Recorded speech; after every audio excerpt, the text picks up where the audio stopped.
मैं न्यायिक सेवाओं में कार्यरत हूँ, न्यायाधीश के पद पर हूँ, जहाँ कर्तव्यों के सम्यक निर्वहन के लिए विधिक प्रावधानों, न्यायिक दृष्टांतों का स्मरण कार्य कुशलता में वृद्धि करने में सहयोगात्मक होता है।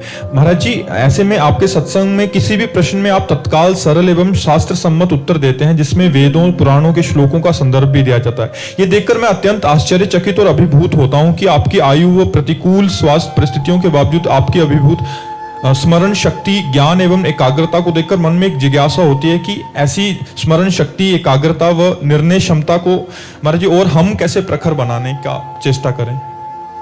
भगवान का आश्रय, कर्तुम अकर्तुम अन्यथा कर्तुम सर्व समर्था सा ईश्वर।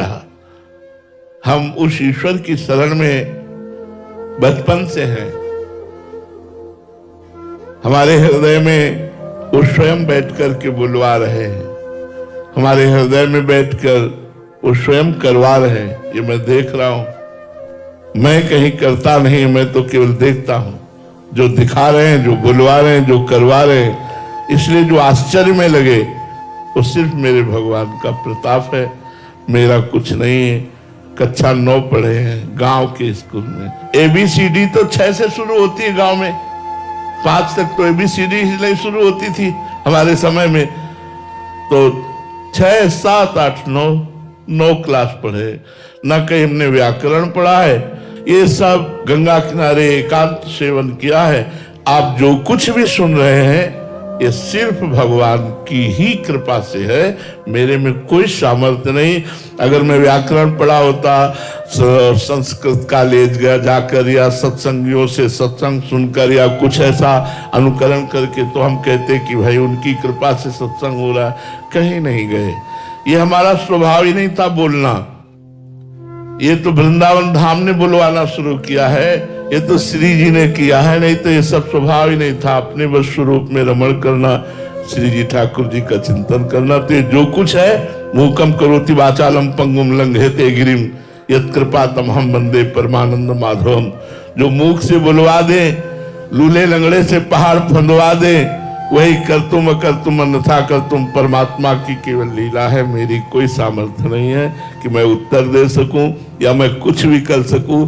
शरीर की ना सामर्थ्य है, ना मन की सामर्थ्य है। अगर सामर्थ्य है तो प्रियालाल की सामर्थ्य है, मेरी सामर्थ्य नहीं है।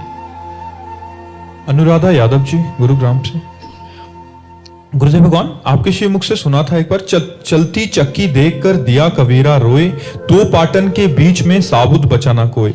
चलती चक्की देखकर दिया कमाल ठठाए, रहे सहारे कील के बाल ना बाका जाए। महाराज जी, इसका भावार्थ ये है,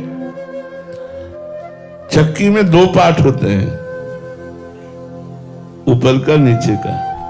ऐसे संसार में 2 पार्ट हैं, सुख दुख, मान अपमान, लाभ हान, जय पराजय, जन्म मृत्यु। इसे द्वंद्व कहते हैं।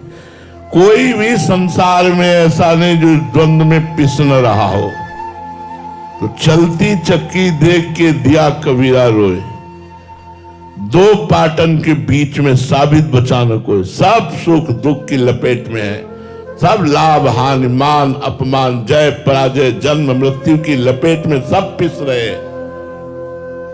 तो वही उनके मानसिक पुत्र कमाल खड़े थे, बड़ी जोर से हंसे और कहा, साहब